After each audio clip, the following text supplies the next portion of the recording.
Alors, est-ce que tu peux nous dire à quelle occasion tu es parti à Marrakech? On m'a offert ce voyage pour mon anniversaire et j'ai choisi de partir au mois de novembre pour éviter la masse des touristes de l'été. Ça me permettait de faire un break après presque 3 mois de cours.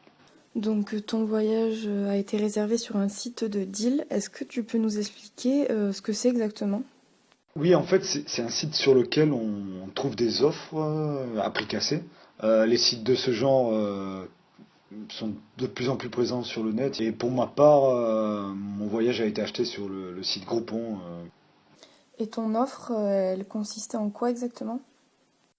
En fait, l'offre, il s'agissait de 3 nuits pour 2 personnes dans un grand hôtel de Marrakech. L'intitulé exact, c'était Vie de palais 5 étoiles à Marrakech pour seulement 255 euros au lieu de 1230 euros. Le vol n'était pas compris, mais le deal offrait des prestations supplémentaires telles qu'un dîner gratuit et un massage. Pour ce qui est du vol, je l'ai réservé sur Ryanair et j'en ai eu pour, il me semble, 150 euros aller-retour. D'accord. Et une fois sur place, est-ce que cette offre a répondu à tes attentes ou pas? Bah, l'hôtel en lui-même était vraiment à la hauteur de mes espérances, mais il était plutôt loin du centre de Marrakech. Heureusement, il offrait un service de navette gratuite, mais il s'est avéré que ces navettes ne fonctionnaient que jusqu'à 21 heures.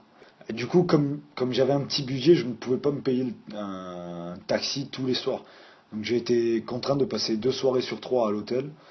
Bon, après cette mauvaise surprise, j'ai voulu, par curiosité, simuler une réservation pour 3 nuits à la même période sur le site de l'hôtel, et je me suis rendu compte que le prix était le même que sur le deal.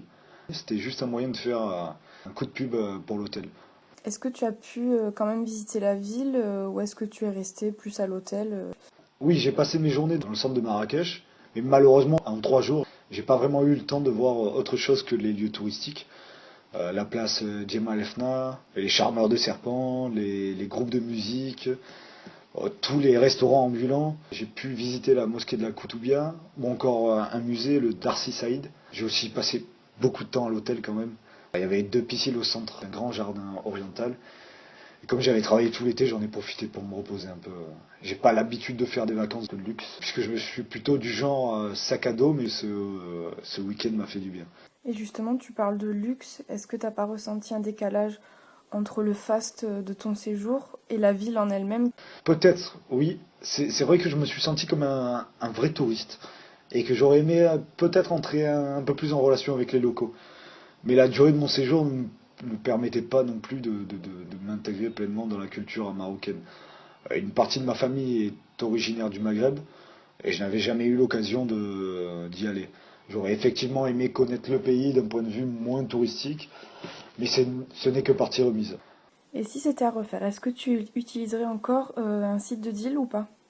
Clairement non, vu l'arnaque que j'ai pu repérer pour ce qui est des prix, je réserverai moi-même mon séjour la prochaine fois. Un seul conseil, il faut vraiment vérifier avant de réserver.